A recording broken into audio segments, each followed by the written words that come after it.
credentials and work on idea of creation of knowledge, dissemination of knowledge, and application of knowledge.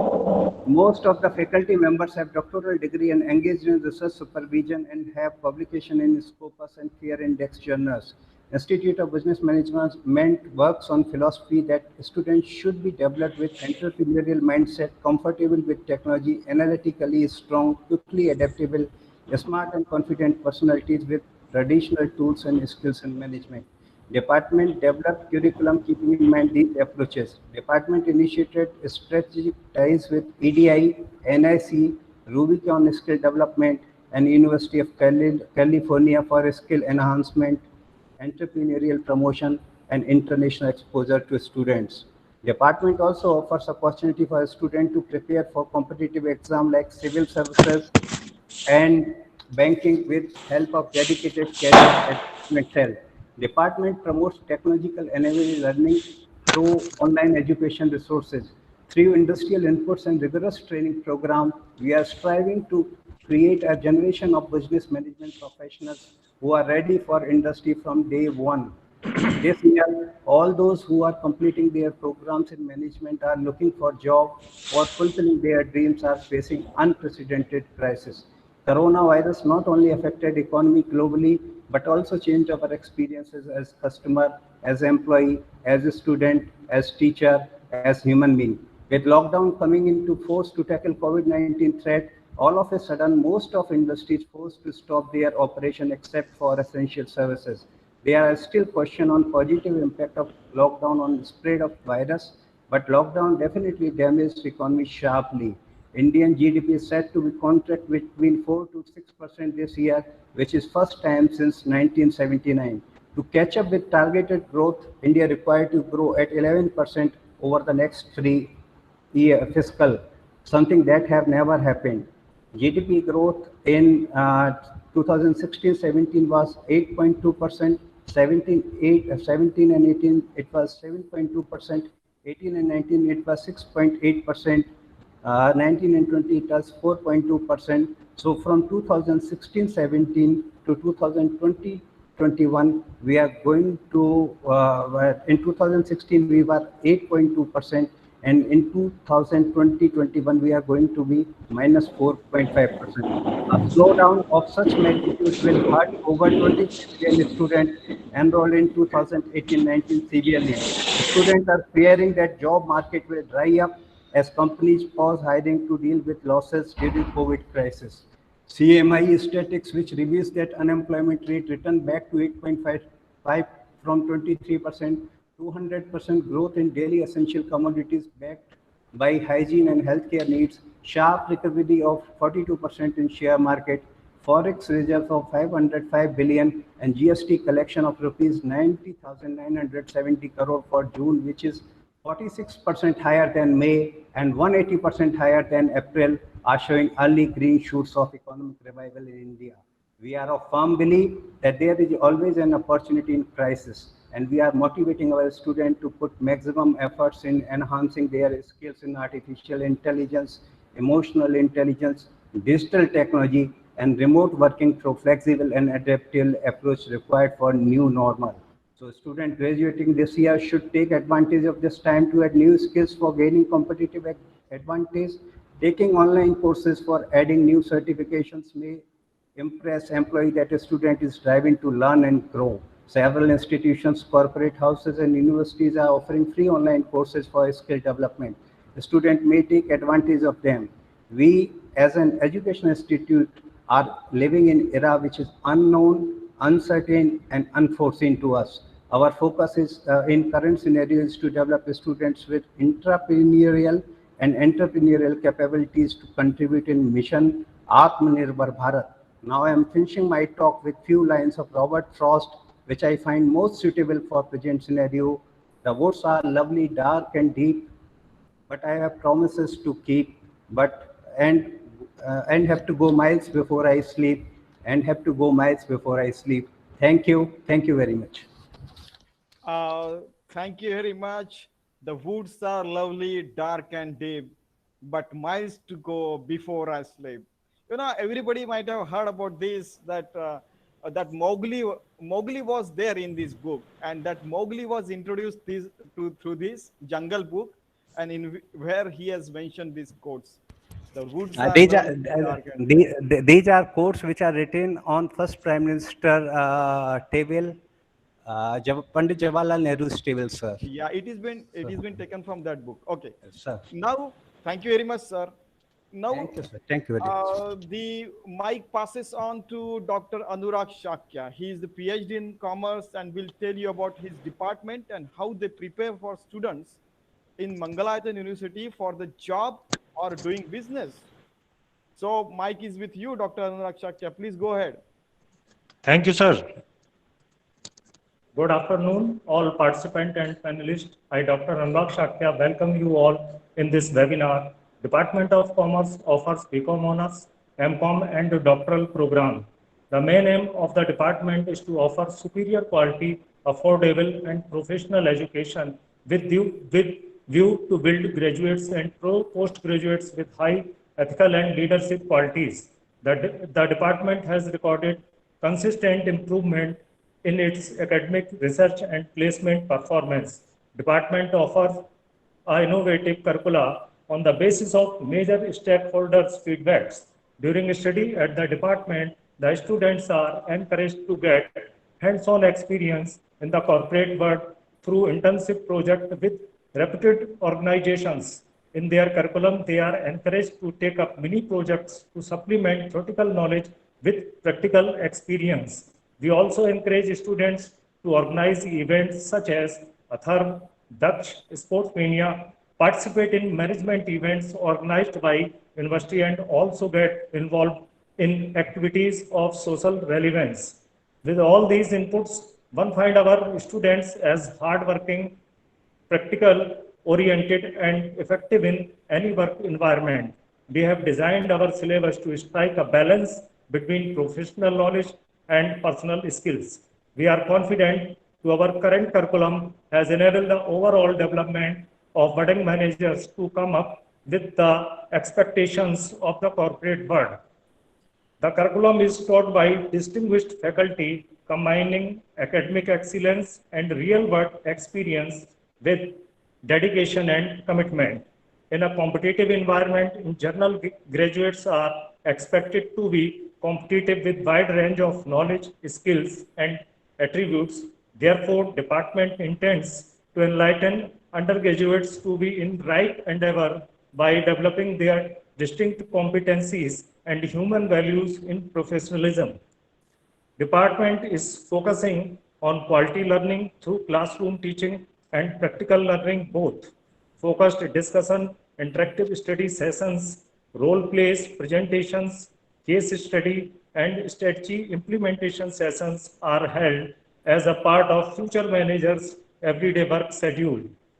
With increasing COVID cases, government has locked down economy almost 2 months. Based on recent study, some economists have said that there is a job loss of more than 40 million people in country, mostly in unorganized sector, indicates gloomy picture of economy. But we have to see opportunity in crisis, and to do this, students have to upgrade their skills in digital technology and initiate entrepreneurial ventures.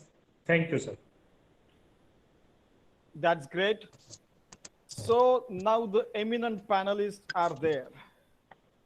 They, all the panelists, someone has done PhD from USA, somebody has done from Oklahoma State University, someone has from Columbia University, someone has done from India, and they are in, they are well placed and guiding their students by becoming the, the guiding light for the students. They are guiding so well by walking to talk that you will understand, you know, you will inculcate the qualities when they walk the talk. And that is how I'm going to introduce one person, the first speaker, Dr. Jayantilal Jain. He has done his PhD from Oklahoma State University, USA, and worked with the World Bank, and later was advisor to Indian Bank and took it to the level next. Now, he is Dean of Humanities and Chair for Jain Philosophy in Mangalayatan University. Rest, you better know while he guides you for your future. Sir, over to you, Dr. Jayantilal Jain. Please switch on the mic, sir.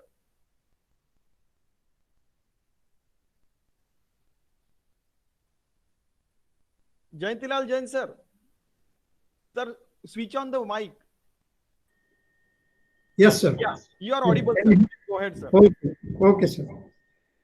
So, respected Pro-Vice Chancellor, sir, Mr. Rajesh Sharma, and distinguished panelists, I congratulate all of you for organizing this webinar and giving me an opportunity to share a few thoughts with you.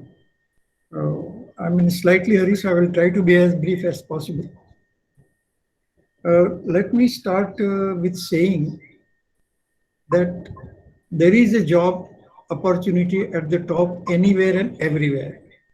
So if we are oriented towards that kind of philosophy, it is always possible to get the job wherever we want and wherever it's possible. But let me start first with the COVID situation. Of course, there are so many different estimates. One of the estimates is that post-COVID or current COVID situation, there will be a loss of India may lose a job of about 86%, Britain 31%, Australia 33%, USA 41%, and Hong Kong 71%. Of course, the word post-COVID or COVID, things like that, it's a little still premature to say because how long it will continue, we don't know. And that's why. But anyway, we hope that it will be over someday, whether it's a few months or a year or so. And hence, we can still use that particular kind of a word. In India, of course, there are estimates by CMIE that, of course, out of a working population of about 100 crores, 12 crores might have lost their jobs during the lockdown period. And now, of course, the position might have improved, but this is the last month estimations. So, point I want to make is that the impact is across the board and everybody is likely to get affected by this kind of a scene. One or two points which are very important during this type of situation is that it is capability which is becoming more important than capability. Because we have to cope with the situation in which we are placed. And that's why we have to continuously redefine ourselves, reskill ourselves, and redeploy ourselves. And if we do so, we'll be able to get job wherever we want. Then, of course, we have to be more digital, more data-driven, more cloud-based type of understanding. And the organization structure will move towards variable cost structures and agility to core of the future, resetting mind, evaluation processes, modules, plug and play the type of a model. And the basic theme will be survive and thrive. First, we have to survive, and then one has to thrive. I remember about Lord Keynes, who said during the Depression that the bank that fails at the end is the best bank. And similarly, in terms of job opportunities also, the individual who get the first job are the best people. And those who get the last job will also not be bad people and like that. They ultimately survived. So survival and thriving is going to be the motto during this kind of a period. Then who will survive the pandemic? We can guess, of course. Which industries will survive, where we can look for job opportunities? IT will survive. News and entertainment, they will survive. Finance and banking, it will survive. Now we see how the stock market behaves and like that. Then pharma will survive. FMCG will survive. Online education will survive. And however, some restructuring will take place in these industries, but these industries will survive. And it will be best for students or anybody to look for a job into these kind of industries. Of course, there will be severe loss of jobs. There may be salary cuts, and older people or mid-level people may see some changes in their careers. and there will be anxiety, there may be frustration, there may be helplessness, and some people may feel even desperate to do certain extreme things. But nevertheless, let me take one or two more points and then come to the last point. There will be few more changes in this situation. There will be constant Damocles sword type of hanging on the job wherever one will be working. And the new jobs will not be contact with others. That is not in terms of physical proximity, but exposure on online and so on, as it is very well understood. Frontline jobs, that might be less, and jobs from the back office or kind of a online kind of activities will increase. Entrepreneurs, of course, they will be running a lot of risk, and but nevertheless, we should not worry too much, because you see in the United States, they have a $2 trillion package for the people who are affected, or the industries that have been affected. And even in India at home, we know that 20,000 lakh crore have been provided as a kind of a relief package for industries to build industry and others to provide job opportunities, as well as have acceleration in the process of development. What is called as gig economy or gig workers, GIG, gig workers, that is people who can go and work on demand, freelance kind of a thing, or task oriented or self-employed. These type of opportunities will increase in times to come. Of course, teaching and learning will turn remote in the sense of online, and close proximity as we have in the classrooms, physical classrooms, that might slowly go away. There will be new opportunities in data literacy, data sciences, data analysis, data visualization, statistics, and so on. There will be greater demand for cloud computing, artificial intelligence, medicine, machine learning, and cyber securities. Robots may also replace human beings at times wherever possible. There will be multiple jobs to become reality, and jobs for what is known as emotional intelligence, in the sense that those who will be able to meet deadlines or dealing with a greater enthusiasm, such people will be in more demand rather than just intelligent people. So these are the kind of situation that will develop. The industry, again, I repeat to summarize, that there will be for MBAs and finance people, there will be a lot of job opportunities, because of course the business nature will change, but opportunities will not be lacking. We can have skills, loan, you just look at the financial sector, loan processing, those who have specialized in this, those who in insurance, in mutual funds, in wealth management, in credit cards management. There will be a lot of people that will be required, because these things are going to be more popular in times to come. They're already popular, but it's going to change in times to come. Then credit evaluation, computer or specialist, and they will also share broking, share markets, CAs, secretarial services, business analyst, capital budgeting, treasury, civil services, pension funds managers, and program of finance managers, corporate management, risk management, so on. The list can go on into different financial aspects and the economic aspects in which the MBAs and finance or commerce people are interested in. So there will be a lot of things, opportunities that will be coming forth. And of course, banking is one of the most thriving industry. It will continue to be there, even with low interest or whatever, but it will always be there. And there will be enough opportunities. There are large banks spread across the country and across the world.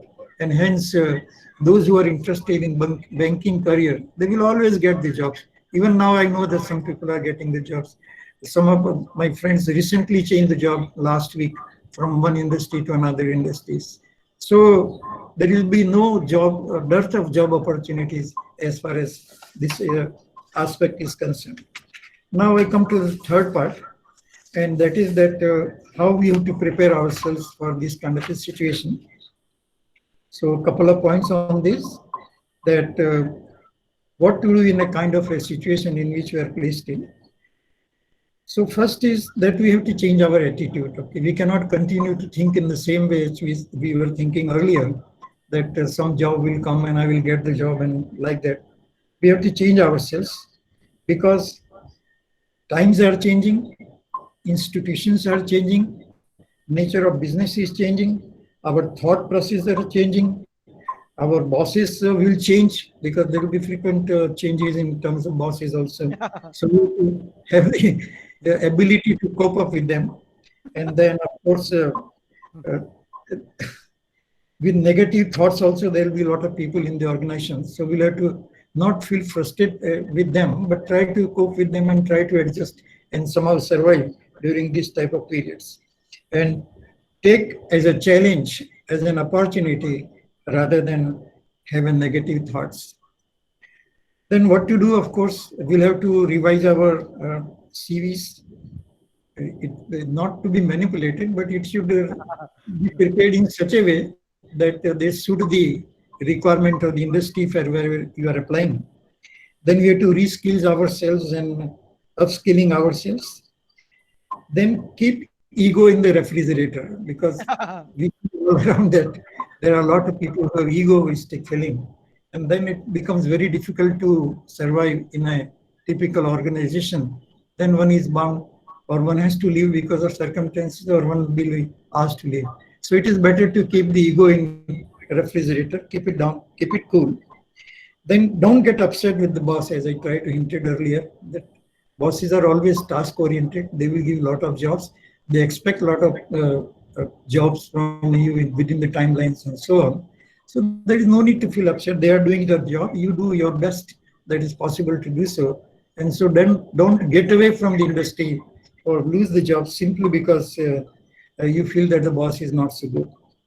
Then, of course, be agility, do plan very well and execute your plans very well, and develop a culture from sitting from home. We have already done in the last 2-3 months, and it's going to be more important. So we should have that kind of a bent of mind, attitude that we continue to work like that.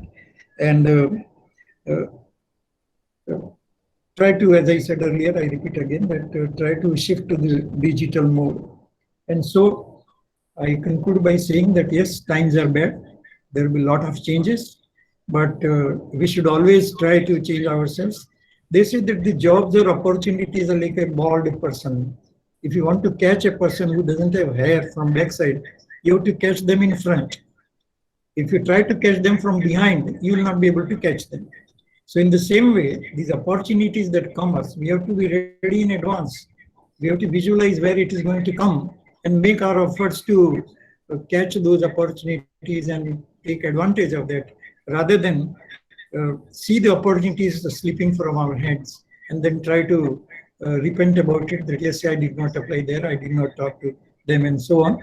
So friends, yes, times are bad, but be hopeful, accept a challenge. Jobs are always there, as I started in the beginning. At the top, there is always job.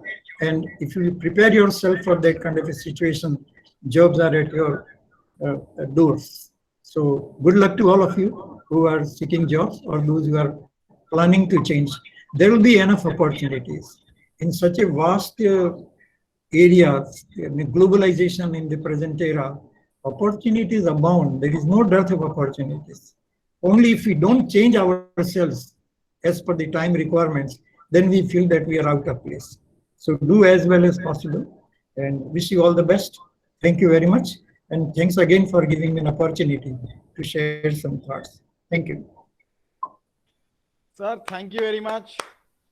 You know, the star sentence in this talk was, keep your ego in the refrigerator. I mean, I couldn't stop laughing. I mean, that is a star sentence. Then what sir said, that change yourself for each opportunity, for agility, plan well, implement the plan well, learn, relearn, and cope up with VUCA and catch opportunity. Now you will ask me, what is VUCA? VUCA is vulnerability, uncertainty, and ambiguity. In such situation would be there. The managers are changing, bosses are changing, but still don't leave the job. Stay put, stay resilient, and try your best in the global opportunity and catch up the opportunity. Am I right, sir? Yes, sir, very good. One sentence I wanted to say towards the end. I thought since you mentioned it about refrigerator, I read about the rate of industry's growth, how the industry will behave, so that seekers of job opportunities should not feel bad. There will be a V-shaped type of growth of industries. There will be U-shaped type of growth of industries, and there will be bathtub curved industries. Yeah, V shape is like this, U is like this, and bathtub is like this. They will Yeah. grow, get stagnated, and then die. Yeah. No, sir. V All shape kinds is of okay. things are there. So we have to, of course, as rightly said, we have to be more capable rather than capable. I mean, give more emphasis on that. Thank you very much. Thank you very much, sir. Now we'll move on to the next speaker, and in fact, what should I say about him? He's PhD from Columbia University. He's the now director of Indian Institute of Finance and editor of their high impact journal as well. Now, you check any channel, you go to Doordarshan, you go to CNBC, you go to any channel, and you would find his expert comments, and he's there to guide people, mentor people. I think better you listen to him so that you get enlightened on this topic. Sir, over to you. Thank you very much. It's an honor to be at your platform, and I must compliment both your university and your leadership, who has actually taken this stand on introducing and talking about job opportunities, which is a key area of concern for a large number of people, especially in uncertain times. But let me tell you, many of the people today work with information technology, and we have been used to rebooting ourselves. Anything happens with our computer, with our systems, we reboot ourselves. Everything happens, we reboot ourselves, so we begin a new fresh beginning, which is there. Certainly, certain losses would be there, data could be lost, information could be lost, but then we begin refresh and we are full with energies to go forward. I think, as many doctors in various programs that we have organized clearly outlined, this is a kind of a rebooting which is taking place lately because of the uncertainty which is happening. So this should not be seen as a problem, but as I always say, every situation must be seen as an opportunity and a challenge. How can I explore and look at that opportunity? How can I grow forward in this opportunity? And the youth, fortunately, India is blessed to have roughly about 65% or more population of this country as youth today. Youth meaning between the age group of 16 years of age to the age group of about 45 to 50 years of age. That's the productive age which every country says is the most productive age. It's not that people beyond 50 are not productive. Many of them are very highly productive. We saw Stephen Hawking contributing to his last breath. We saw a large number of other professors in India and large part of the other world. Dr. APJ Abdul Kalam Azad was speaking, addressing a convocation while he was actually, unfortunately, we had to have him leave our journey of being with us to the heavenly course. But then the issue is not that. The issue is concerned is that there is that hope, there is that scope, and all of us can contribute. Fortunately, India is blessed with these all opportunities, a young generation which is filled with energies and enthusiasm and aspects. You know, you will be surprised, all of you, to know that we are one of the leading telecommunications and IT-based framework organizations, countries in the world with the cheapest rate of telecommunication and the cheapest rate of information technology transfer, which is taking place globally.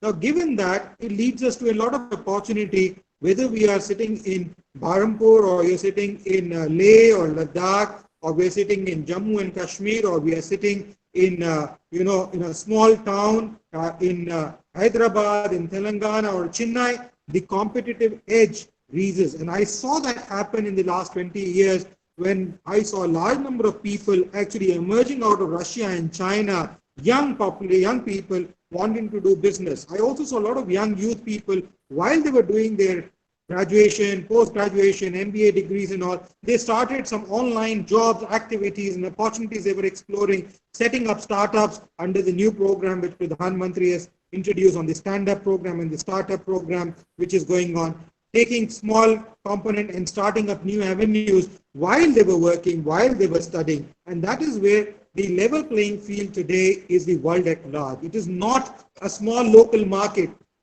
40 years back, when your parents, when your children, people who are in the age brackets of 45 to 70 as of today, who are in a productive age bracket of 45 to 70, when they started their life career, they could only look not beyond a certain zone. They could say, if I'm in Delhi, Delhi, NCR. If I was in Bhagalpur, then Bhagalpur, NCR. If I was in Jamshedpur, then Jamshedpur, NCR.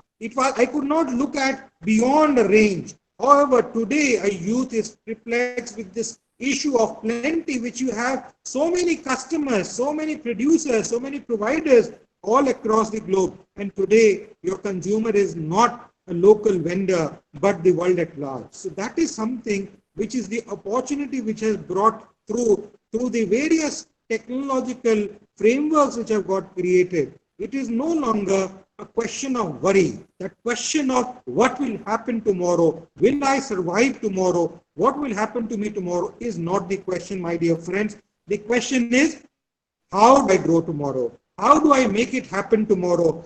What can I do to bring that profitability, that success which I want, whether it is success in building a product, whether it is success in creating a name for an organization, whether it is creating that small plant to be a big tree giving mangoes, or it's a question of creating wealth for yourself, your family, and the nation at large. So, my dear friends, we all need to look at the opportunities going forward and not the threats, and be worried about them and then sitting down and not knowing what will happen.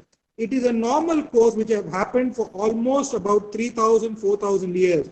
As an institution, about 4 of us are researching on what happens in scenarios when there are pandemics, epidemics, and when there are tsunamis or man-made disasters and things like this in the last 3,000 years. And to our surprise, you will be happy to note that whenever such incidences have happened in the past, we have noted almost about 14 major incidences apart from world wars and other man-made disasters which happen almost every year. Sometimes fire is being fought in some zone, sometimes tsunami happens, we have droughts, we have floods in this country every year. We have big cities like Mumbai, Maharashtra, Delhi put on stock hold because of excessive rain which comes and the flooding and the kind of diseases which come up. So it's not a new thing which is happening. We keep having these things. And I remember some of these pandemics and epidemics which have happened in the past, which when we are looking at and analyzing them, we find that at each stage they said it is the end of the world.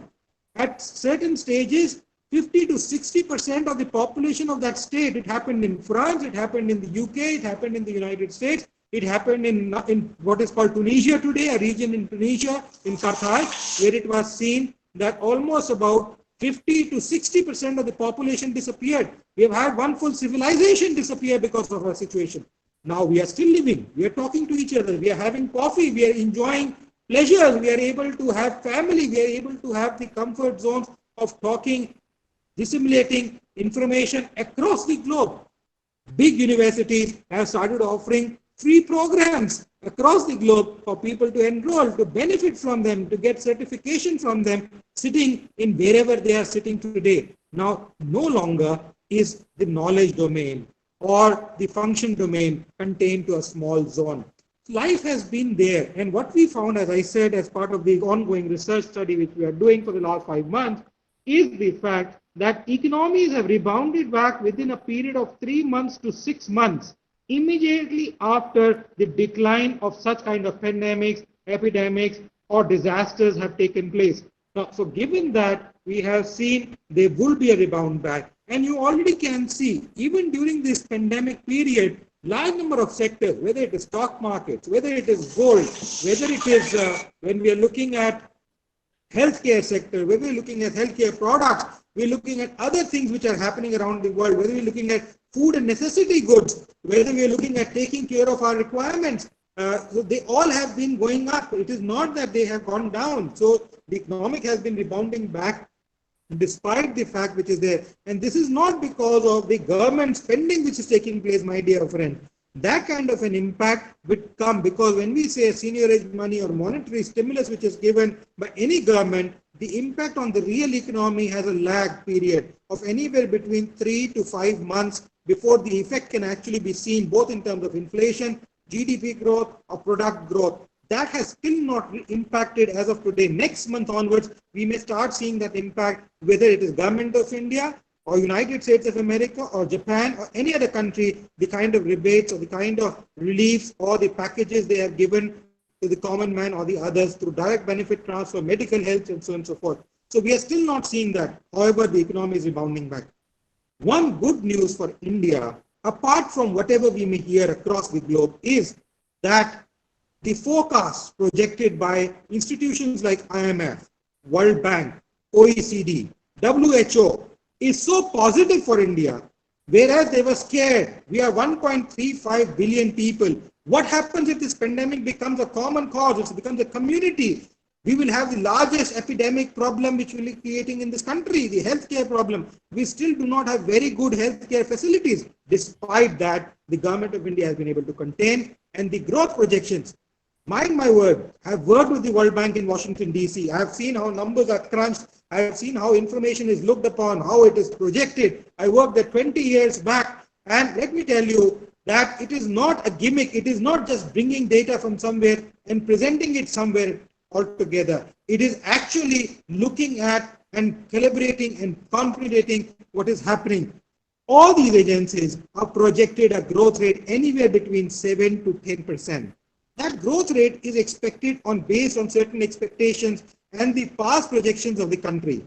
Some of the strong steps which this government has taken in the past 6 years have brought us to be able to stabilize some of these factors. And I'm happy that Pradhan Mantri Modi recently also talked about that we are not just going to give you rebates or reliefs. We are going to bring in reforms because they are needed. There are acts, there are laws, there are facts which have not been changed in this country for last 70 years, for about 200 years at times in Companies Act and all.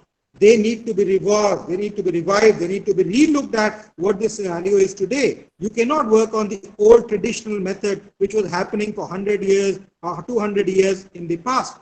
And this is where I think the initiative by the government has brought in the benefit and will bring in long-term growths which will be there. As we say in economics, I'm not a professor of economics, I'm a professor of finance, but as we say in economics, the long-run curve is made by short-term curves. These short-term curves have an impounding impact on how the long-term curve will look like. Similar is the case whether we look at a macro situation of a country, whether we look at a micro situation of a company or an individual. As an individual or a family setup, we need to take into account these factors.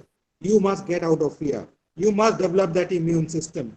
You know, one of my speakers who has been a former ambassador, Professor Dr. Deepak Vora, who is an honorary professor with the Indian Institute of Finance, also he's been an ambassador for India and an advisor to a large number of prime ministers, including the government of India and large number of governments in Africa. He says when he's been studying on trust, he found very interesting facts about this COVID. He says most of these diseases have originated from around the world, but none from India so far. Secondly, what he found out was that always in the past, historically, the major impact of most of these diseases, man-made or otherwise, has been the least in the case of India. So we have had a DNA factor, which actually, again, I am not a doctor, I really cannot. I am quoting Professor Deepak Vora here, who has been researching on these topics. And he said he has been amazed to find that India and Indians have had a very high immune factor in terms of dealing with these kind of uncertainties. We do not know what is there tomorrow. And this is because the civilization has grown over the areas of 50, 60,000 years. It is not that we have come like 200 years of United States of America or 500 or 2,000 years or 3,000 years of Europe. We have given birth to large number of civilizations in Europe, in US. If we trace back history, they say it comes from India. Even in the United States of America. The economic boom, largely in the last 50 years in the United States of America, has been at the shoulders of large number of Indians who have been working in some of the US corporations and government organizations as well. So Indians in India have actually contributed not only in building civilization, but also creating wealth for themselves and for various nations across the globe. My dear friends, my last word. There are large number of opportunities. As the topic says very rightly, not only job, all kinds of opportunities. Whether you are an artist, whether you are a literature person, whether you are a poet, whether you are a musician, whether you are a classical dancer, whether you are a student of management or commerce, everything would be needed. I will need to eat food. I would need to look at television. I would need to look at entertainment. I would need large number of things. So whether it is in an online mode or an offline mode, whether it's interpersonal, non-interpersonal, we will always revert back to our normal mean. As I say, when we throw a pebble in as water, there are ripples. There's a jump diffusion process in derivatives of physics, wherein the waves settle down. When we see seas, when we go to seas and rivers, we see the water coming from the far, it settles down towards the shore. It waves off completely. That is called the diffusion process. There is a diffusion whenever kind of interruptions or irregularities come in, uncertainties come in. These are those uncertain times. They will also pebble down, whether it is an individual or a nation or the world at large. All of them will settle down and you will see peace and prosperity prevail at the end of the day. Does not mean you do not work. All of us need to work very hard. Large number of countries across the globe have geared themselves up in terms of doing activities. I've traveled to China, and let me tell you, the young students I see there, many of the times when I've gone to give keynote addresses at the ministry forums, at the international agency forums in China, they have escorted me with professors and students. These students will leave me at my hotel around 7 or 8 and then go and attend classes. How many of us, our students, actually work that hard as when I saw some of these Chinese young boys and girls working? They have been playing games, even at the late evening hours when I've seen in their campuses, playing games, sports. All sports fields are filled up till almost about 11 or 12 o'clock in the night. We all need to work hard. We are blessed with the facilities, with resources, with minerals, but we cannot actually look at working on them only. We need to actually create these facilities to our advantage by working hard. With this, I would like to thank the university to have given me this opportunity to bring my points, to share my views, and address this August gathering. Thank you very much, sir. You might have seen the kind of talk it was. It covered the global scenario, it covered the Indian history, it covered the financial aspect, it covered the economic aspects, it covered the inspirational talk, it covered Dr. APJ Abdul Kalam and Dr. Stephen Hawking as an example. In fact, Dr. APJ Abdul Kalam was so hardworking that when I was pursuing PhD in 2003, he sent all the best to me personally at 10:23 p.m. Imagine. Then sir covered about the students how to work hard, go to places. He has given example of Chinese students, and there is not a single point that is left which this webinar should cover that he has not covered. So I thank to him for such a such a beautiful lecture that can be remembered by people for many years to come. In fact, your talk and Dr. Jain's talk can change the life of people. Okay, so now let's move on to next of our speaker. He is Dr. Ripudaman Gaur. He is HOD in GL Bajaj Institute of Management, and I think the best.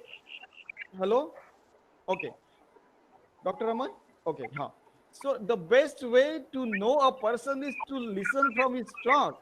I think let us move on to Dr. Gaur. Please go ahead, sir. Thank you so much, sir. I'm a little nostalgic while I'm talking to this platform because exactly 13 years back, it was a foundation of this university in 2007. I, along with a couple of faculty, I could see them here. Great. We were the founder faculties who began this program, IBM particularly. So for me, it is a very special kind of feeling addressing on that platform right after 13 years. Great, But great. coming sir. to the topic, sir, coming to the topic, job opportunities after COVID-19 in management and commerce. So to justify this topic, I'd like to discuss on two issues separately. The first is employment issues. What is likely to be the scenario in corporate world? Second, if it is the scenario, if that is the scenario, how the student of management and commerce can develop and hone their skills to adapt with the change environment of the corporate world. So Perfect. employment is the one issue, employability will be the another aspect of my presentation. As my previous speakers have rightly said, what is going to shape the future of this industry is because of COVID-19. I heard Dr. Chen spoke about how data, cloud, cybersecurity, digital platform, digital marketing or business analytics is going to shape the future of the corporate world. Now, if I pick the employment issue as a first, it has led to unprecedented transformation. This COVID-19 is leading to unprecedented transformation. And if I have to characterize this transformation of the corporate, I'll characterize in three platforms, three factors. The one is agility. We have seen how the world has become agile. Those who are agile are still surviving. To give certain example, there were apparel companies in US. Since they found that the demand of apparels and shoes is going down, they immediately shifted to manufacturing and producing surgical masks and gowns. So the agility of the companies from being a manufacturer of shoes and apparels to manufacturing of masks and gowns, they created opportunity. So there is a wonderful saying that when you assume an ending of something, there is a beginning of something. So one is agility. We have seen how the world's leading auto manufacturer, Tesla, General Motors, Ford, they have started manufacturing of ventilators out of that steel scraps. So the agility of the companies to address and meet the change demand. Second is the digital transformation. We have seen how the whole business organization and institutions are running on the digital platform. There has been a shift from physical interaction to the digital interaction. So there is a artificial intelligence, IoT, big data, all sort of atmosphere has been created, and how industry is looking like. The third dimension is work from home. People call it work from home, or we can call it's the beginning of work from hometown. Cannot it be a work from hometown also? So if it is work from home, I will talk work from home like stop. What had is stop? Stop is social distancing. When we talk about T, the travel time. When you work from home, you reduce your travel time, right? You reach to your office, you come back, so a lot of time is spent in this commuting to and fro. You stop this. Third is occupancy.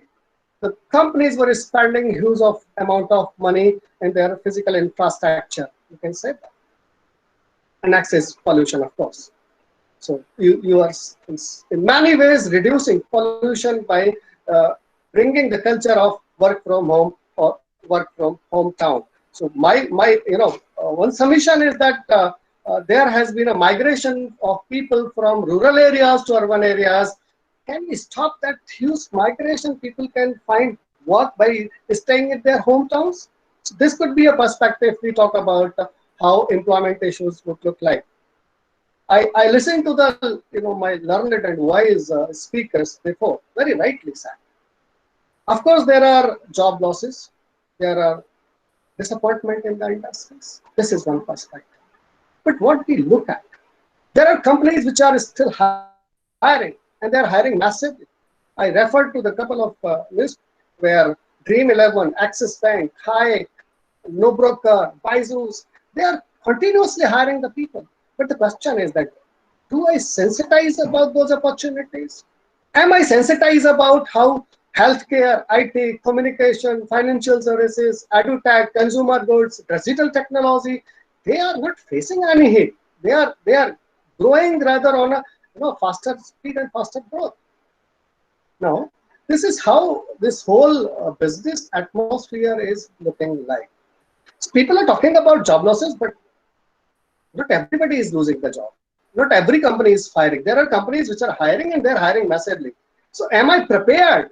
Have I changed my previous speaker was talking about? You need to change your mindset. You need to change your mindset that if there is a even one opportunity, I'll prepare myself for that opportunity.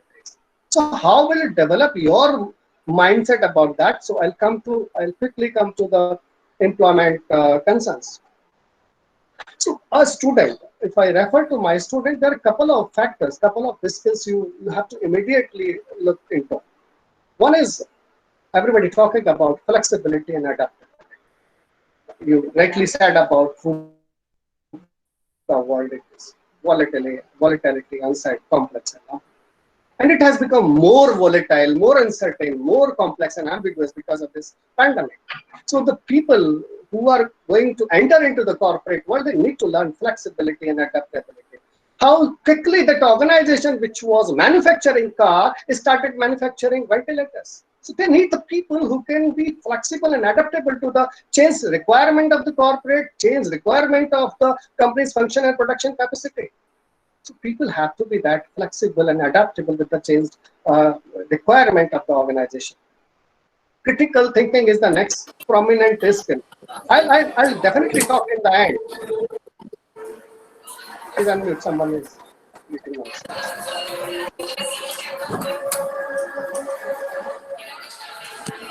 Okay, so critical thinking, so much information is available.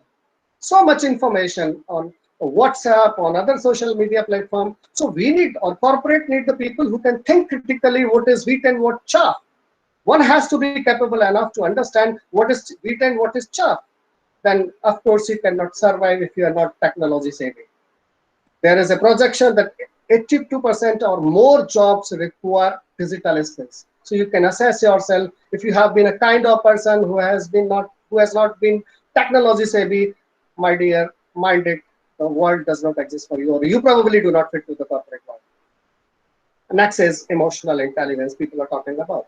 You need the people. You need to demonstrate the empathy. There is lot of lot of demotivation among the people, lot of havoc among the people.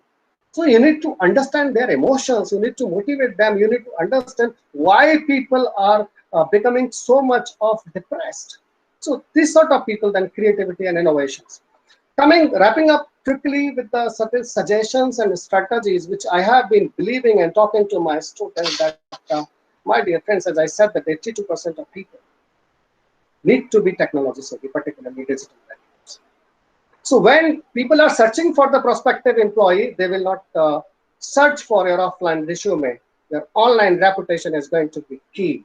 So those students who are listening here, please mind it, you need to build your online engagement and reputation. Not only online engagement and reputation, but with the relevance. Mind it with the term relevance. You are using Facebook, LinkedIn, Twitter, Insta, whatever social media platform you are using. Mind it, you are using is with a purpose.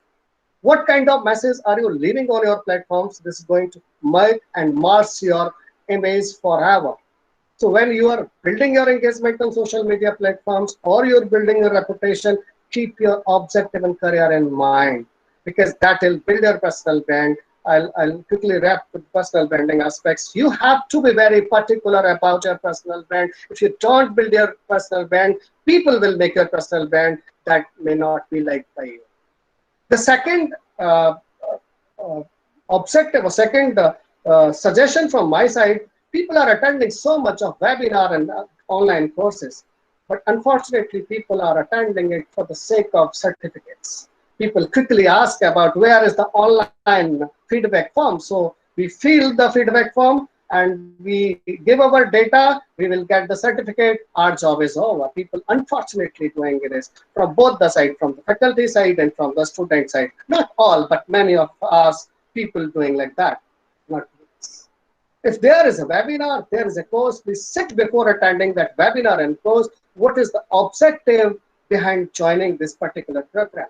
And if your objectives are not met, don't let the speaker go out. Here is an option of asking question. Please ask your question. Don't go back with the empty mind. If your question are not answered, please don't go back. So while attending a course or attending a seminar, please be very, very specific that these are my objectives I will have to address by attending this webinar. So attend, there are ample of opportunities in terms of webinar, in terms of online program, in terms of courses. Attend them with the objective for learning, not for the certification alone. Sir was talking about resume. Yes, you have to work on a resume meticulously. And please do not manipulate your resume, because people who are screening your resume are not food. So beyond going a step ahead from your resume, but I'll advise you to prepare your video resume. That is one of the most attractive strategy, could be as attractive strategy in current pandemic. So what is this video resume? It is a 2-minute of a presentation. Whatever you mention in your resume, you can summarize all those information with your own presentation in 2 minutes of your presentation. So when you share your video resume on different platforms, you differentiate your candidacy from the rest of the people. So you need to practice it. No, 2 minutes of presentation. This gives a unique impression. People can look into it. So आप उसका कोशिश करिए, practice करिए, एक effective आप video resume बनाइए. Believe you me, early you start, better the opportunities.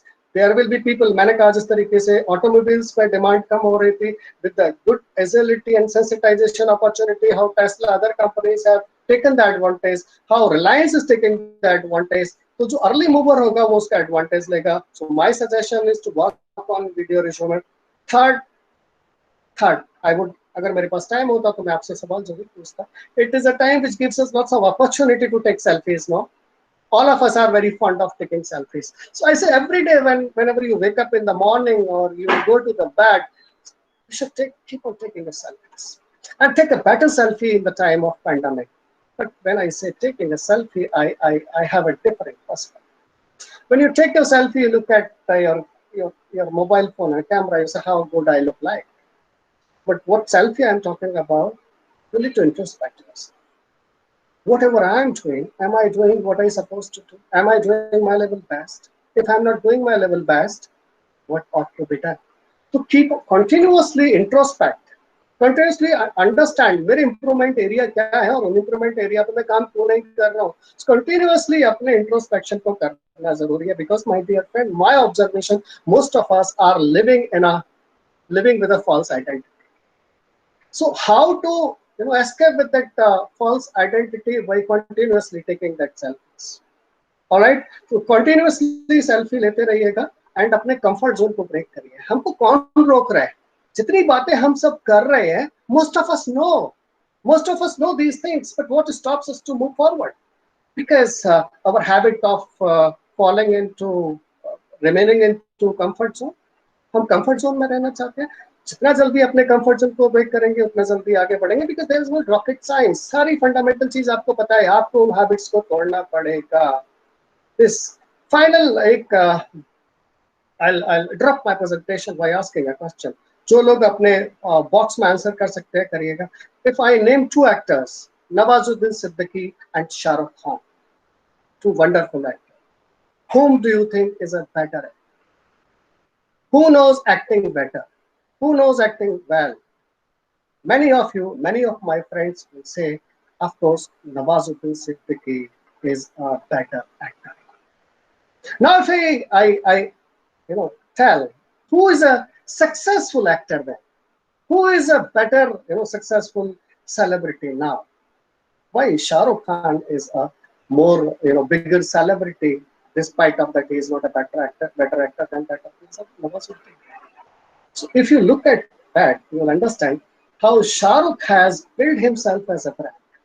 Over a period of time, he did not rely on his knowledge and his acting only. He did lot of many things also, which created him as a brand, right?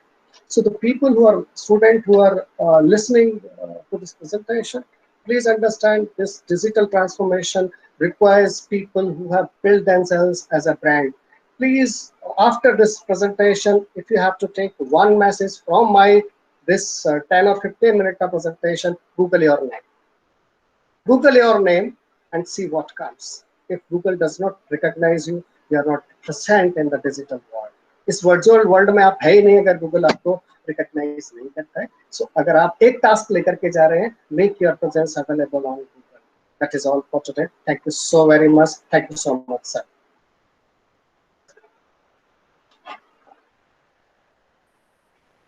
Thank you very much, Dr. Gaur. You see, I have been taking down a lot of points from each one of you. You know, he talked about so many things that are applicable to an individual, that can make the person employable and living a good life. He talked about agility of a company, and at the end of the day, who are doing that agility, who are developing fast phones. Within 3 months, 6 months, new version of phone is coming. Who are doing that? It is the experts, you managers, you commercial people. Now these managers have to become technocrat. Commerce people have to become, techno savvy and techno commerce and techno managers, something like that. Words are going to come. They have to be flexible, adaptable. And then he told about building your reputation, online reputation, that can, make your life than break your life. One more thing, he talked about, don't go for certification, but for knowledge and excellence. One of my teacher used to say, Ashish, आप परीक्षार्थी हो कि विद्यार्थी हो? I used to say, madam, मैं विद्यार्थी हूँ, परीक्षार्थी नहीं हूँ. मैं परीक्षा के लिए नहीं पढ़ता हूँ. I used to say that in Sanskrit, in fact. So you have to become vidyarthi more in the knowledge era than the pariksharthi. Then he covered a lot of points and said this time will pass. Very nice. Then he also reminded us about Dream 11 and other companies are always hiring. Are you preparing for that? Are you preparing? If you are not, then prepare and go and catch it. Catch the opportunities. It was a wonderful session, sir. And now let us move on to our next presenter, Dr. Ram Mohan Sundaram. He's Mr. Ram Mohan Sundaram is head of technologies and partner in DDB Mudra India Incorporation. And I would request you to similarly listen to him. And listening is very important nowadays, and because it develops our skills and we learn a lot and we ourselves evolve to the next level. So let us listen from, he is from corporate, remember, so he is the best person to guide us how to prepare and make the students employable. Mr. Ram Mohan Sundaram, please go ahead. The mic is yours. Thank you so much, PVC. Respected professors who are here, who are actually my professors too. So thank you so much for the opportunity, Dr. Rajesh Sharma, Dr. Anurag Sharkya, and Dr. Jayantilal. It's an honor. To begin with, I'm just going to quickly go back in time so that there's some context set. And that context, actually, when you think back, and then when you come to the present situation, you'll really understand the importance of why that context is being set while I'm talking, so that you can relate to the situation that you are in today. Right? If you look at the number of Fortune 100 companies that existed in 1950, if you look at those lists then and the list now, right, you will have 90% of those companies in Fortune 100 which are not prevalent in today's world. The reason why they are not prevalent or they don't exist in that list is largely because of the fact that they did not innovate in time, they did not think about how the future is going to be, and they stuck with what they were doing. And therefore, they began, apart from just not being relevant, they became completely out of the picture when it came to economy and contributing to the economy. And therefore, they forget jobs, they themselves did not exist. So over time, people have understood the importance of innovating in time, at the right time, at the right moment. Because if you don't do that, see, when for you there is a job loss, for you there is a situation in the country worldwide actually that there are people losing jobs, you need to upskill yourself and things like that. But think about those companies who are actually employing you. They have a task more than any of us in this current situation to be adaptable and change the way they do business. If they don't do it, forget themselves employing anybody, they will not be in business. Now that's even more dangerous. So, we are actually in a much better situation than any of those companies who are actually facing the onslaught at this point in time with COVID-19 worldwide, right? Now, if you look at current scenario, and if you look at 5 years hence, while I said that 90% of the companies did not exist at that point, does not exist today, which was existing in 1950s, the number of jobs which is going to be there in the next 5 years do not exist today. So let's say if there are 100 jobs today, 90 of those jobs actually is not even existing in 5 years from now, which means that, so imagine how much you need to ready yourself for the future. So it's not got to do anything with COVID. That's the dynamic changes that is happening in today's world. So jobs which are going to be there tomorrow, we ourselves don't know what are those jobs going to be. So if I say that, okay, you focus on transformation, you focus on digital advertising, or let's say artificial intelligence, 5 years hence, there might be something else which is going to be there. So are we ready for that is what we need to actually look at than worry about the current situation. Let me also tell you that I have been a 3-time entrepreneur. I sold my company twice. Once I was not successful. The first company that I sold to was to Bertelsmann in Germany, right? My company's name was Network Play, which was funded by Capital 18, which is Network 18's venture funding arm. Now that company I launched in the midst of global crisis in 2008 of September. Okay. Now you can imagine. So if I say that I grew in adversity, and honestly, from there to having sold my company 5-6 years hence, means that opportunities are something that always exists in adversity. You need to find and adapt yourself to figure out what are those opportunities that I'm going to see. I was given $2 million as before even my company was before even a business plan existed. Okay. Now from there, having that money in your bank, and I was 32 years old at that point in time. So you can imagine that, the excitement of seeing 8.5 crores into your account with the value of the US dollar then to then being responsible to run a company is not an easy task. So I could do that only because I found all these opportunities that came my way. And I'm not saying, that is not comparable to today's situation at all, because today's situation is we've all gone through downturns and lower economic situations and things like that. You always bounce back. But this is unprecedented, right? If you ask how many people in this group actually saw the 1947 partition, there may not be many people. So if you ask anybody 2 dates that you will probably want to remember, you will remember 1947 and you will remember 2020. Because so if 20 years hence, you as students have to tell out of experience, you will have to, if you successfully get out of the situation, you will have a story to tell. You can tell not only your kids, but all your people who are going to be working like how you are today. You'll be able to tell them how you got out of a situation which is like 2020.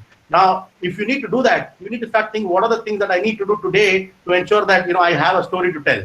So optimism, we are very lucky as a breed, we Indians specifically, we are very optimistic as human beings.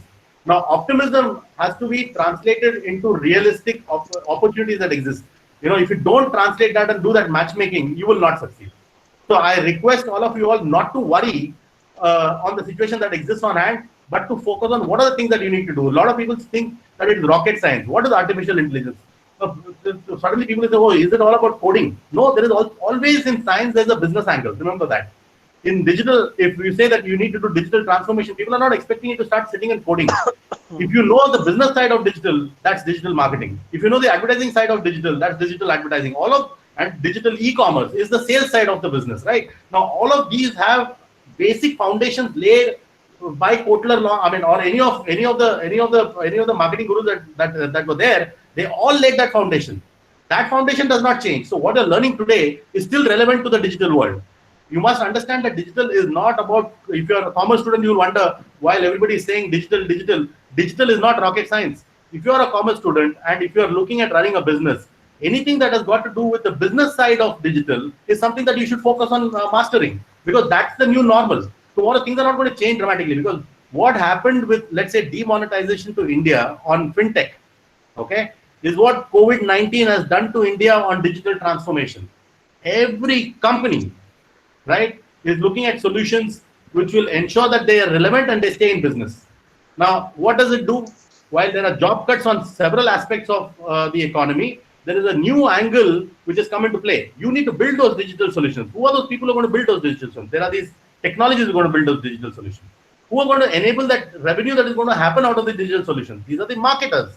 The marketers who have traditionally been working on, let's say, an offline medium are today now only translating that whole knowledge into the online medium. Now that story does not change. So don't feel too irrelevant about thinking, oh, I'm doing something in commerce or in management. How am I going to be relevant in digital technologies? No, you will be absolutely relevant because the fundamentals do not change. So with that, I mean, we had a time till 3 o'clock. I can talk a lot more, but because then I also have a hard stop at 3, but it's gone beyond that. What I'm going to just tell you that is that, if you know what your end objective is, there's no reason why you cannot achieve that, because your fundamentals are all taken care of, right? You are able to read and write because you know ABCD. That's the fundamental. So if you know the fundamentals of business, everything else can get translated. That willingness to translate is important. The willingness to learn is important. Things are, it could get worse or it could get easier or it could get better. It depends on how you acclimatize yourself with the current situation. So if you think that, oh, there are no jobs, then there are no jobs. But if you think that there are these 100 jobs which I can see, how am I going to go get those? If you start thinking on those lines, you will have solutions. So like lots of eminent speakers here already said, there is enough, and Harvard has gone completely online. The regular MBA courses, many of the courses in the US have all gone online. Does it mean that online education is foolish? No. Online education is as powerful as anything else. Today we are interacting because of technology, right? So I'm saying that please go and learn and upskill yourself. That's the need of the hour. Otherwise, you will sit down and keep saying the same thing, that I don't have an opportunity. So build that opportunity for you. Seize that opportunity, because people are gone. Why do you think that those free courses are there? That is there because there is a larger thought for the universities, which want people to be upskilled to address the needs of the economy. Otherwise, everything will collapse. While there are paid serious courses which exist, the free courses are also equally serious, because it gives you the certain fundamentals will get enhanced, so that you are ready to face the world. So go and ensure that you do all that which is going to be capable for you to be successful in today's economy. With that, thank you so much for giving this opportunity, and all the very best to everybody. So thank you very much, Ram Mohan Sundaramji. And he, what he said, I can cover in only two lines, because he speak with the samurai in his hand, and he cut the eyes like this. Fundamentals must be solid and translate by acclimatizing yourself, upskill yourself, and create opportunity for you. Are these two sentences not big enough to put a fire in your bellies and stars in your eyes? It is. These people, they are very good at enlightening all the students. So, sir, Ram Mohanji, may I take some questions? There have been please. Questions are coming. One of the questions that has been asked to Dr. Raman, it is a question for you. It is from finance. The question is asked by Ms. Neha Tiwari, and what will be the impact of banking sector, especially on NPA post-COVID, and its impact on the job opportunities? NPAs of banks and its impact on job opportunities after COVID. Sir, please. I must say it's a very interesting and an important question. First of all, the banking sector has already been in a crisis situation for good 20 years. And if you really look back history, from way back in 1982-83 onwards, when the SNL crisis started in the United States, we have seen a crisis scenario for banks and financial institutions across the globe at an international level going on every second or third year. It is not something new. Have we been able to come out of the global financial crisis which took place in 2007, 2008? It was called the derivative-based crisis, but it was nothing else but again a loan crisis which was there, an excessive loan based on credit which was given.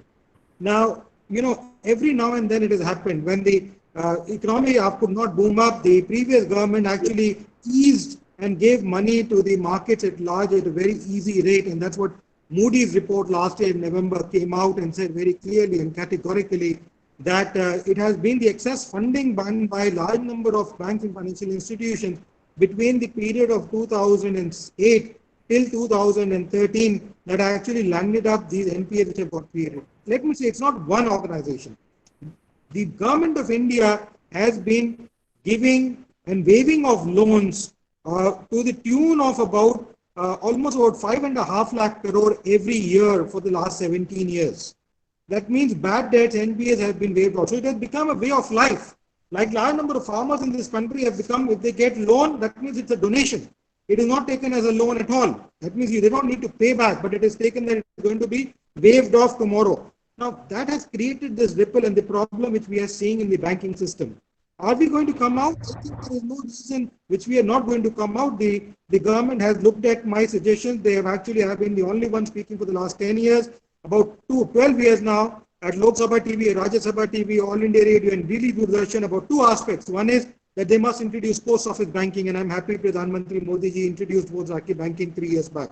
The second is that they must talk to the people in the board. They must question them.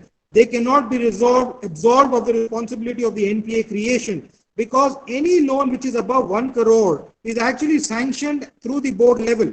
And there is an officer of the bank which is actually deputed to take care of that loan on a regular basis. At times, even an officer is deputed on the board of the company. So how is it that the board members are left scot-free without even questioning as to how come this loan of 300, 400, 500, 1,000 crores has got scot-free and easily left out? I remember Kingfisher was being given a loan, further loan by SBI, almost about 7-8 years back. And I spoke at a conference in Banking Frontiers in Mumbai as my keynote address there before the award function. And the chairman or the CMD was there of SBI, and he felt very bad because I said the bank must not give further loan to Kingfisher given the fact that they have defaults and they have not repaid their previous loans and they are having defaults. The bank CMD was very unhappy and he left the meeting. The CGM took the award at the end, but then the conference people never called me for a keynote after that, although I'm on their board still. The reason is that they were unhappy for one of their clients who could not, the CMD left the meeting. But the next day, in the newspapers, it came that the Kingfisher was not going to be given this another sanction of 200,000 crore, 2,000 crores, which was a further sanction of loan which has been given. Please understand, bank officials need to be as responsible as you and me. As far as the job scenarios are concerned, markets are going to rebound. Banks have already moved to a technological fintech-based structures. They're already going, as my previous speaker just spoke, a young dynamic man who just spoke before and told you the way the job orientation is changing. The banks have already been adopting for the over a decade or two now to the new technological framework. They have been reducing their ATMs, they've been enhancing their framework. The YONA scheme of SBI has been a very big success. They're reducing their ATMs excessively. They have been introducing large number of other frameworks where you can actually open accounts even without visiting a branch. Post office banking has clearly shown in the last 4 months of COVID-19 that money has been delivered to the people at their homes by the postmen. The money could be delivered. They were taking money and delivering money at the home doorstep. Now these kind of services have been in place. So I see a rebounding growth, but the rebounding growth will not take place in the old traditional that you have more branches, you'll have more people working in the branches, but you'll have people who have digital intake, people who are working in risk affairs, people who are looking in cyber security, people who are looking at the banking network, enhancing and strengthening banking network, reaching people across the globe. Facebook today wants to open up a Facebook bank. It wants to bank on the kind of network it has of new social group media people across the globe to come and invest in them. He's not looking at only United States of America or Germany or France. They are able to transact, and they found that people have been able to raise billions of dollars for healthcare requirements from point to point when they have raised their concern. A large number of people have come and donated for those causes. So they found there is that financial viability which could be there. So there are a large number of opportunities, my dear friends. You are young minds, you know how to get it up. And fortunately, this government is trying to induce the startup movement, the fintech movement, the first fintech exchange which was set up to mobilize finances for fintech companies, set up in Singapore, was launched by the Prime Minister Modi. So there is no dearth of jobs or opportunities or frameworks. NPS is a mental thought. If we are going to live with the fact that I will take a loan and then I'll disappear, you'll be surprised to note there was a study published in Economic and Political Weekly which said large number of loans taken by some of the high-ranking institutions in this country, many of which are government institutions in this country. These students have flown out to different countries, working in various countries around the world at some of the Ivy League universities and institutions, and have not paid their loans. They have become bad debts. Now, if we have that mental aptitude of not wanting to pay back loans, this NPA problem will not get resolved. We have to be conscious. that this is money of someone who the bank has given to me, and we need to repay back with interest in the requisite time frame we have. We should take, and as the old saying goes, पैर उतने फैलाओ जितनी चादर sustain कर सके, meaning thereby spread your legs to the level where your sheet can sustain. Do not spread them too much. Keep that in mind. That is what actually risk accounting, whether you use VAR, whether you use other stress techniques like Camel and Kreml, it doesn't make a difference. But stress your legs to the level where you can accommodate your business and growth and opportunities, and do it. Do not stress yourself. Health is the biggest wealth, which I tell my students. Many of my students who join corporates at the younger age, at branch managers, heads of institutions, they stress themselves. 16 hours, 18 hours of working. You are going to earn a lot of money, but then you're going to give a lot of money to the doctors, to health facilities, to recoup that health, and that health can never be restored to the same level. So my dear friends, have a balanced life, have a structured life, think, plan, put things into action, work hard. And that's way we will be able to recourse this problem and move into this new era of, as I said, rebooting the whole system again to a new framework and set of mind. Sir, thank you very much. Sir rightly said it is a taxpayer's money and it is a loan, not a donation. that was a great pointer. Now, another question is coming, and this has been asked to Dr. Jain as well as Dr. Gaur, Rituparna Gaur. And let me read it. Which are the crucial sectors for economy, to recover, make faster recovery? The sectors which can, if have been stressed and worked for, will have Indian economy will have a faster recovery, and then they can get a job in those sectors. So over to you. If Dr. Jain is not there, please, Rituparna Gaur, please continue, sir. Sir, mic on कीजिए. Mic.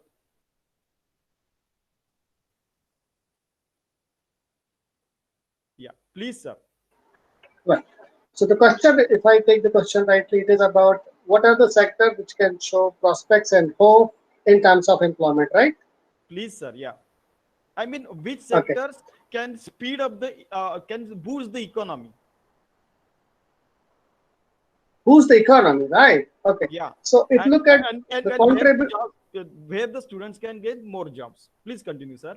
Yes. As I said, if you look at the contribution, there are two subsegments of this question as I understand. One, the contribution of the sector and economy in the development or overall growth of the economy. If I take these questions, the major contribution remains from consumer goods, pharmaceutical, right? So these are the broader sectors which will contribute a huge in Indian economy. If you look at the other segment of the question, where a student can find employment opportunity. So the emerging sectors, like I said, fintech or financial services, right? EduTech, you see a lot of applications are emerging and are doing great, stupendous in terms of their performance. So IT, healthcare, communication, right? These are the sectors where a student can look forward to build their career. Next, another thing which I forgot to mention in my presentation, why job? Why can't you look, not all, but some of you can think to build your own empire. Entrepreneurship could also be an opportunity. So there are small enterprises which are coming up, what you call edupreneur or techpreneurs are emerging. So somebody could be at that risk and come up as an entrepreneur. That could also be an opportunity. But if you look forward from the job and employment opportunities, so the sectors which are edutech, financial services, or fintech, or digital technology, healthcare, IT, communication, consumer goods, these are the sectors which you can look forward for to build your employment opportunities. Okay, great. Rahul, sir, Ram Mohan, sir. There is one question from a student. He is asking, can you mentor a startup in technology? A tech field, can you mentor a person who wants to build a startup? Can you mentor him? Yes, why not? I mean, why don't you send me an email? Dr. Rajiv has all my details. And you can send me an email. We will connect and we will talk about what that opportunity is. If there is a problem that you're solving, then naturally you will have an opportunity to do well. That should be the fundamental, thought process when you start, when you're actually wanting to do a business. So we'll talk. You write to me. Let me look at what that opportunity is, and then I'll be very happy to help you in whichever manner that I can. So, any more questions? Now they are just pointing. I mean, very thought-provoking presentations and very informative sessions. You have solved all my problems, and all fantastic comments are coming. I mean, in front of such eminent professors and the industrialists. So it was such a wonderful session. Anybody has any more comments? I mean, so world famous people are here. Dr. Raman and all these people. If you have any more comments, sir, please make final comments. Then we would like to conclude. Anybody, sir? I'm just inviting. Anybody has any more thoughts, sir? Okay. So please, sir, please. Aman, sir, if you have any more thoughts, please go ahead, sir. Sir, microphone. Yeah. Yeah, I wanted, it's a very great initiative which you and your university has taken. I think it's very good, and it must be taken at a public platform more for people at large, not only for your own students. One always works for one own organization, one own students, one own family, but one has to think beyond. And I think yes, it is beyond that, sir. It is certainly beyond us. Because a lot of people will benefit from the experts you're calling, and it's a very good thing because positivity is a very important factor. I've been reading a book on mind consciousness, and it is important, which says this whole book talks about the fact that the way you think, the way you perceive, the way you see the other person is what actually you start building upon it. If you start looking at it negatively, so you start looking at things negatively, everything comes in negatively. If you start thinking positively, then automatically everything starts falling positively, and that's where this positive aspect, because in the subconscious mind, what you think at the outer level actually goes inside and that builds upon. So in my opinion, I would like to just say at the last stage that one must look at things positively. It's a great initiative, great work. All institutions are doing, whether online, offline, whatever platform. We are always there as teachers to be there to guide you, to do whatever we can to our best capabilities. But please keep a positive mindset, whether it's a question of economy, whether it's your own health or other forms. If you have that mindset, you see, where there is a will, there is a way. If there is no will, you will not find the way forward. And that's only the last message to your people who are listening. Thank you. Yeah, thank you very much, all of you. Let me thank, let me start thanking Dr. Rajiv Sharma, who is the convener of this program. Let me thank Dr. Anurag Shakya, who is also co-convener of the program. They are being management and commerce head over here. Let me thank speaker number one, Dr. Jayantilal Jain, who has enlightened the students. And let me thank Dr. Raman Agrawal, who has, built up a personal, acumen of a person from individual to global level. Let me thank Dr. Ritu Raman Gaur sir for his enlightening thought that you should be Vidyarthi, not Pariksharthi, as I am quoting from me. And let me thank Dr. Mr. Ram Mohan Sundaram, who accepted that he failed in one of his venture, but then he has become successful and been, $2 million he had in his hand. And then he quoted that fundamental must be solid. To translate by acclimatizing yourself, you have to upskill yourself and create opportunity. And all of the speakers said you have to be positive in your mind so that you can conquer the world. So with that positive thought, I believe we are going to conclude this webinar on job opportunities after COVID 2019 in management and commerce domain. Thank you very much, all Thank you so much. faculty and everyone online, offline who are going to watch this when we are going to put it on YouTube. Thanks to all. God bless you all. Thank you. Thank